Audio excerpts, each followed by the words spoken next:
Hello guys आज चाहिँ हामी हैन नयाँ ल्यापटपको अनबक्सिङ गर्दैछौँ।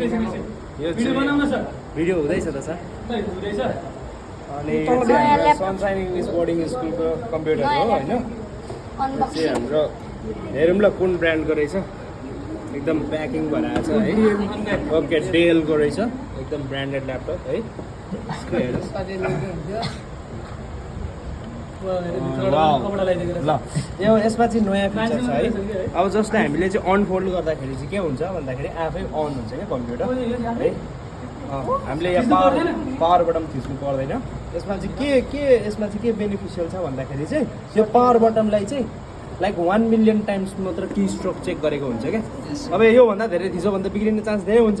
त्यही कारणले अब मैले अनफोल्ड गरिसक्दाखेरि अन हुन्छ है। यसको फिचर्स चाहिँ के छ भन्दा यो है i5 प्रोसेसर आउँछ भाइ। अनि के हुन्छ भन्दा i5 प्रोसेसरको पनि सिरिज हुन्छ क्या। के हुन्छ अरे सिरिज हुन्छ। जस्तै तिमीहरूको यु भन्ने छ पछाडिमा है, सिरियल नम्बरमा यु छ भने चाहिँ त्यो चाहिँ लाइक स्टुडेन्टको लागि नत्र भने त्यस्तो त्यो प्रोसेसिङ पावर धेरै नभएको कम्प्युटर हो। तर यो चाहिँ जी सिरिजको प्रोसेसर हो क्या।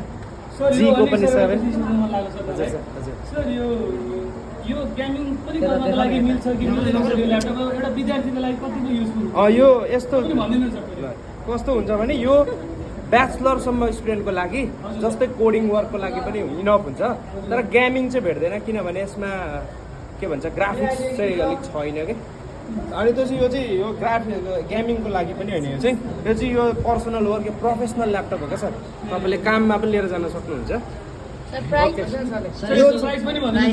प्राइस चाहिँ यो लाइक अन्डर 70,000 बजेट छ भने प्राइस पनि हैन त्यति कहाँ पनि पाउन सकिन्छ त्यो पनि भन्नु होला सर। यो चाहिँ हैन हामीले चाहिँ क्वालिटी कम्प्युटरबाट लिएको है। तपाईहरु पनि जान सक्नुहुन्छ। कहाँ पर्छ सर? यो चाहिँ बिर्ता मोडमा है। यो चाहिँ बिर्ता मोड चाहिँ भद्रपुर रोड छ नि। त्यहाँ जानु पनि पर्दैन, अनलाइनबाट है अर्डर पनि गर्न सकिन्छ। थ्यांक यू सर एकदम थ्यांक यू